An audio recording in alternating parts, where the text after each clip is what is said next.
Combination important. ఎందుకు? నేను స్కిట్లు చేస్తాను. మీరు చేసేది ఓవర్ యాక్షన్, స్కిట్లు కాదు. ఒక్కసారి నా ప్లేస్ లో వచ్చి నించొని ఆలోచించండి రా.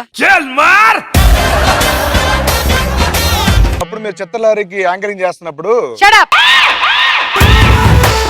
ఏయ్ యు గెటప్ అన్నాను నన్ను. అప్పటి నుంచి గెటప్ సీన్ అయిపోయాను నేను. నువ్వు సీనుని ఎలా భరించగలుగుతున్నావు? మేము కూడా మంచి అండర్స్టాండింగ్ లో మీరు డాక్టర్ అయితే ఏం చేస్తారు? నలుగురు నర్సులు మెయింటైన్ చేస్తా. ఆ ఆడ నర్సులను తీసేసి మగ నర్సులను పెట్టుకుంటాను. అత్తగారంటే ఎలా ఉండాలో మీలా ఉండాలి. అంటే నా కూతురికి లైన్ వేసేద్దామని ఎక్కుచా. ఇది వింటే నన్ను నిన్ను కలిపిదంతుంది.